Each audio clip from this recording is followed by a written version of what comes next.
consciência é exercitar a atitude do livre pensar. Seja bem-vindo a essa viagem pelo conhecimento de nossa humanidade. Começa agora, na Rádio Mundial Light FM, o Despertando a Consciência. Apresentação Marcos Veda, direção de Omar Abraham. Olá, meus queridos amigos, mais um programa. Hoje o tema será medo. A gente vai debater um pouquinho e entender por que a gente paralisa diante de certas situações da vida. Teremos convidados aqui hoje também. No Sementes do Amanhã, vamos receber a professora Sheila Moreira, que vai falar um pouquinho sobre educação. E outras questões também, né? Ela vai participar aqui dos outros quadros, como Debatendo a Vida. E a gente ainda está dentro do tema do mês, né? Que é felicidade. Eu vou começar tocando a primeira música, que é da Pitty, que fala de medo. Acabamos de ouvir aí a Pitty. A Pitty levanta algumas questões aí sobre o medo, né? Medo de ter, medo de perder. Cada um tem os seus, né? Todos têm alguns.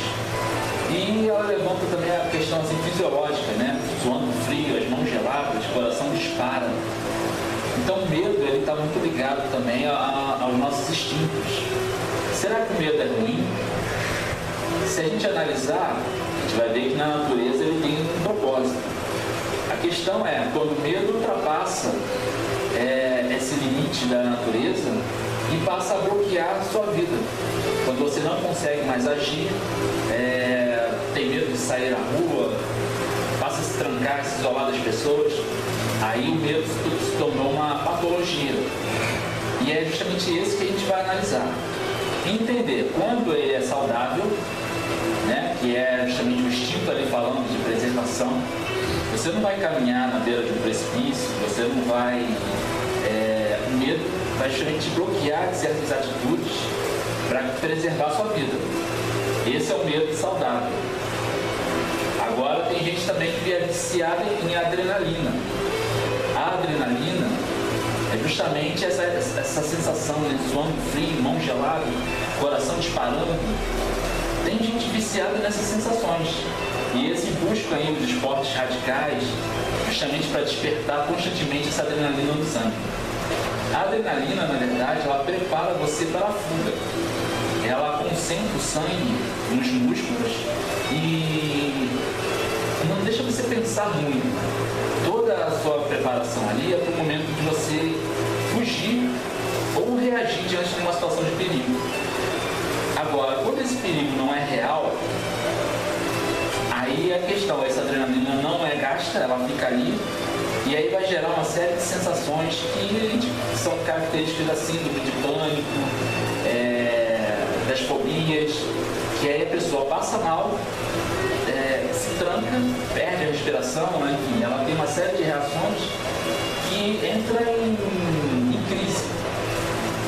E esse medo não tem para onde ir, porque geralmente essas fobias não são reais, né? Acima do pânico. Basta ela imaginar uma situação e o organismo já começa essa reação de preparar o corpo para a fuga e já está ali jogando adrenalina no sangue. Há muitas técnicas que a gente pode utilizar para poder neutralizar essas sensações, né? Que é a respiração. Tem gente que não consegue entrar no elevador. De onde vem esse medo? Locais apertados, né? Outros têm fobia de mar, de água. Até para tomar um banho é difícil para algumas pessoas. Então a gente vai analisar ao longo do programa, entender aí essa mecânica cerebral e tentar aí auxiliar as pessoas a buscar ajuda para se curar dos seus medos. É claro que nunca vamos deixar de ter medo, porque isso é natural do ser humano. Mas dá para controlar muita coisa e viver de uma forma saudável, né? Não ficar preso, trancado dentro de um quarto com medo da vida. Outras situações que também podem gerar medo são situações traumáticas que vivenciamos. Um assalto violento, enfim. Isso também pode gerar um bloqueio, né? E você também começar a fugir de momentos em que isso pode acontecer de novo. Mas, mais uma vez, a gente não pode se render àquela situação. não é porque aconteceu uma vez que isso tem que acontecer todas as vezes. A gente tem que enfrentar os medos para poder viver de forma saudável. Eu vou convidar aqui um pouquinho a Sheila Moreira para começar a se apresentar para vocês. Sheila. Oi, boa tarde. Boa tarde. Primeiro, se apresente, por favor. Qual a sua área de trabalho, da educação, Bom, eu sou professora de inglês, então a minha experiência com a educação foi toda voltada para o ensino de inglês, né? O ensino de línguas, especificamente o inglês. Eu não tenho experiência muito ampla, né, na educação, mas nós, como os professores de inglês, nós pesquisamos bastante, né? Especialmente nos locais onde eu trabalhei, nós sempre fomos bastante incentivados a entender o que nós estávamos fazendo, buscando técnicas, buscando aprimorar o nosso trabalho através de uma compreensão maior de como fazer. E eu trabalhei dando aulas durante muitos anos.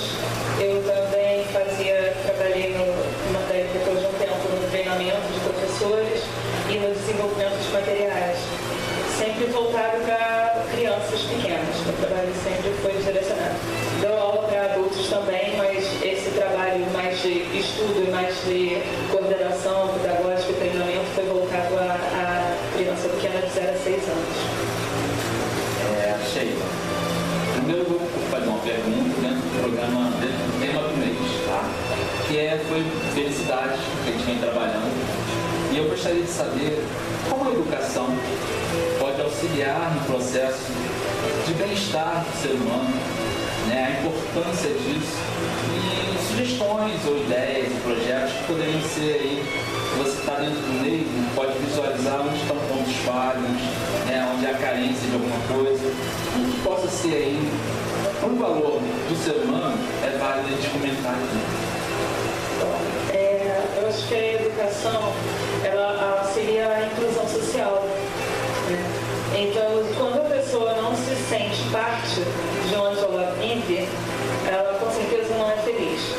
Então, a educação vai trazer esse desenvolvimento, esse despertar da pessoa.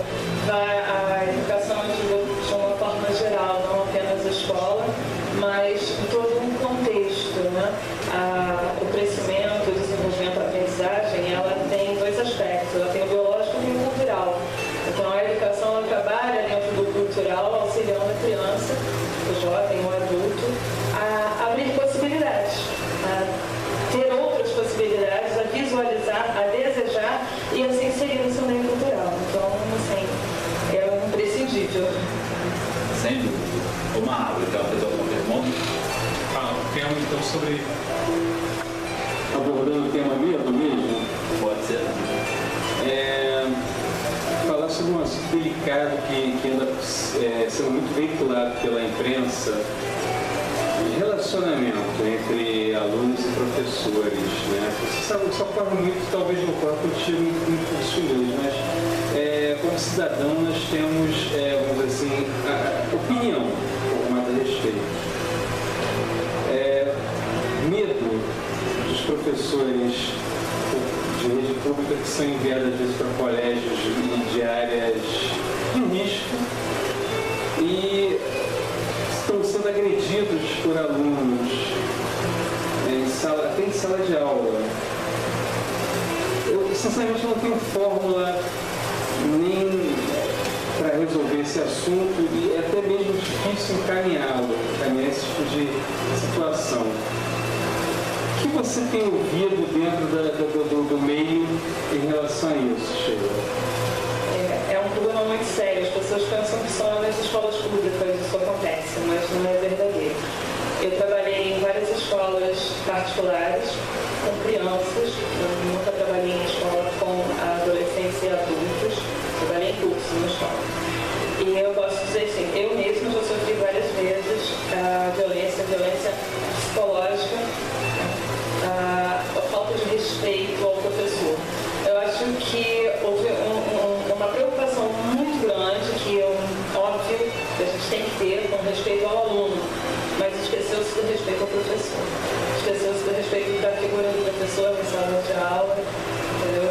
E os alunos, muitas vezes, eles não são incentivados a respeitar o professor como uma figura de autoridade na sala de aula. Especialmente, em colégios particulares, isso acontece muito, porque assim, é o poder do dinheiro, o pai paga, você é minha empregada, você não é meu professor, você é o meu empregado. O olhar do aluno em cima do professor, não, meu pai está te pagando, quem paga o teu salário sou eu. Isso por si só já é uma agressão de você ouvir. Ao ponto de você, às vezes, realmente não perder o estímulo de entrar em sala de aula.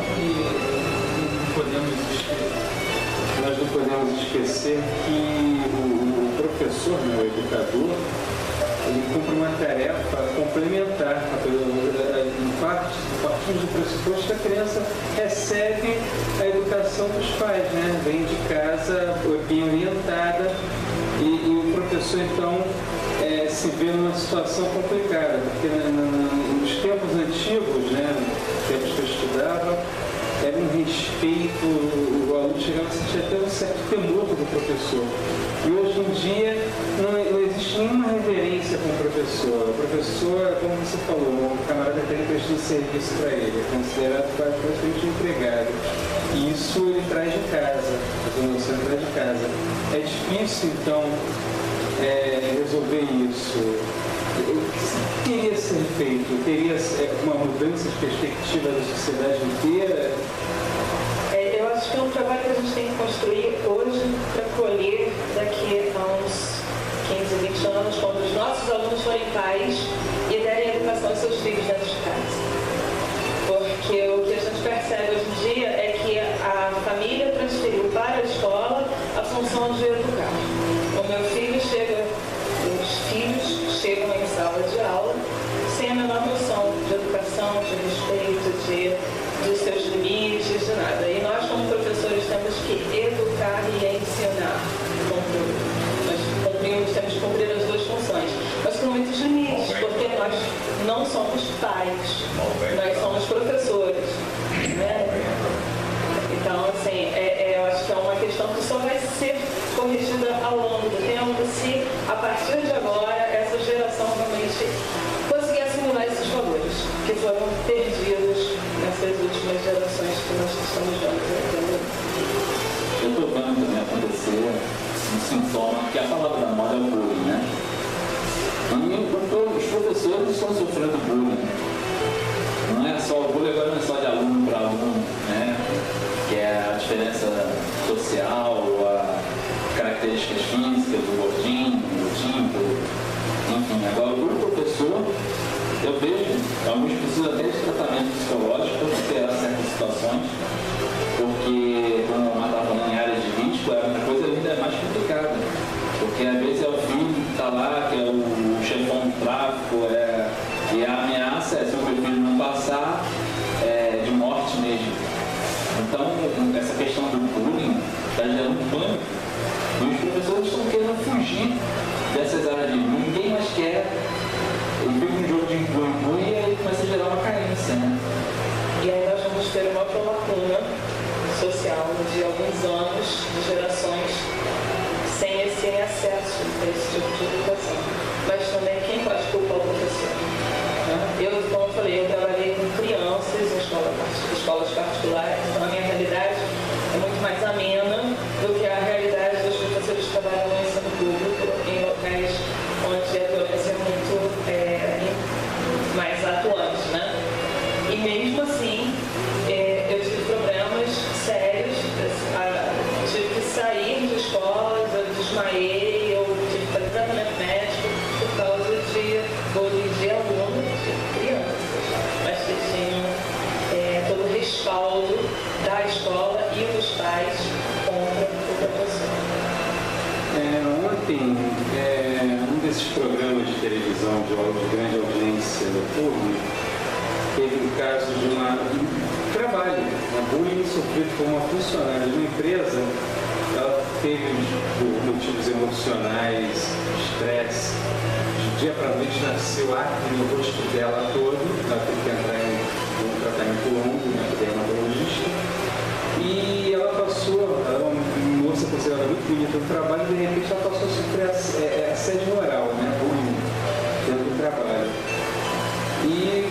um problema seríssimo, ao ponto de ser vinculado numa grande emissora de TV ontem. Ou seja, essas mesmas crianças que fazem bullying quando são pequenas, elas vão levar isso para o dia a dia delas, da vida delas, de trabalho, vizinhos, parentes, ou seja, vamos ter graves problemas na nossa sociedade, porque um problema vem isolado, geralmente ele vem casado, ele vem trazendo outras deformações de personalidade. A gente costuma falar, né, que é uma frase feita, tudo que eu sei hoje eu aprendi no jardim de infância, né? E é muito verdadeiro, as noções de respeito, de moral, de ética, essas noções básicas, elas vêm lá de baixo. E quando você perde isso lá de baixo, quando você não recebe isso, quando você aprende, entende, lá na formação da sua personalidade, lá no iníciozinho da sua formação, você entende que o outro não é importante, que você não tem limite, você pode fazer o que você quer, você carrega isso para o resto da vida. E aí a gente vê os jovens passando pela escola com esse comportamento e os adultos que não entendem, né, onde começa a ter seus direitos como cidadãos. É um efeito em cadeia, né? Os pais não tiveram educação, abusaram do poder, passam por exemplo para os filhos, e aí se vai no efeito cascata. Antigamente, tinha educação moral e cívica. Eu achava sempre uma matéria importante de retornar, porque era uma forma de, pelo menos, inserir em conceito de cidadania, né, de respeito, que tinha naquela época. E isso foi abolido e ficamos sem referência nenhuma dentro dessa parte de moral, né, de educação moral. Será que hoje daria para fazer dentro da escola, já que os pais não se preocupam com essa questão da educação? Isso se tornou uma realidade. A escola vai ter que acabar se preparando para fazer esse papel de educação mesmo. De repente, com auxílio de psicólogos, trazendo os pais também para perto da escola. Eu não conheço a política pública em relação a isso. O que eu sei é que assim, a filosofia foi transformada em uma matéria que vai ser obrigatória nas escolas. Eu acho que a filosofia cumpre um papel aí, porque ela leva a pessoa a pensar. Diferente, né? Não é uma moral cívica, é você repensar e se tornar um ser ético, né? Você buscar isso dentro de você. Você questiona e te leva a pensar. Acho que seria bacana. Eu não vi, nas escolas que eu trabalhei, eu não vi isso sendo colocado em prática.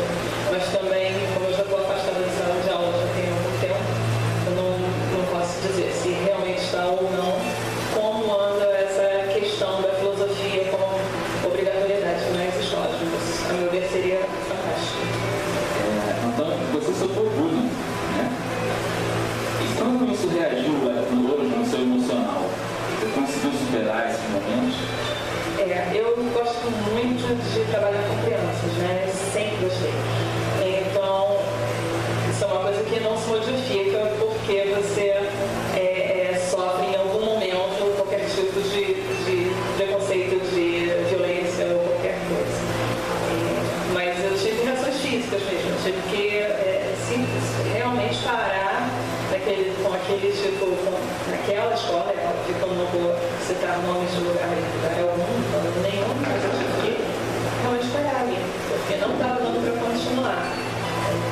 Foi desrespeito muito, muito sério de aluno, xingamentos, afrontamentos e gestos e de crianças de 10 anos.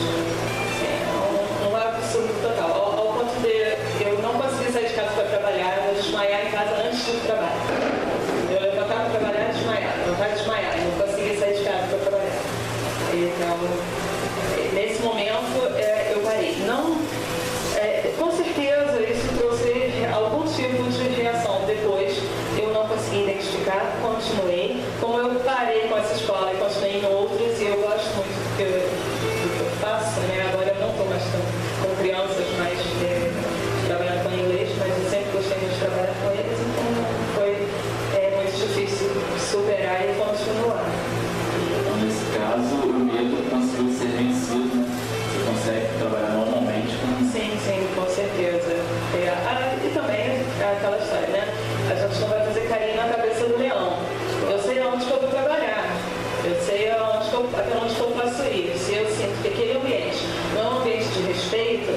pode me pagar R$50 a aula, que eu não vou dar aula lá. Isso eu costumava até dizer, falo, gente, a minha dignidade vale mais do que a escola me paga. Não me interessa se eles estão pagando acima ou não do mercado. A minha dignidade é maior que isso. Bom, foi ótima essa primeira participação aqui da Sheila. Eu vou tocar mais uma música que é do Ken, Somewhere Only You Know.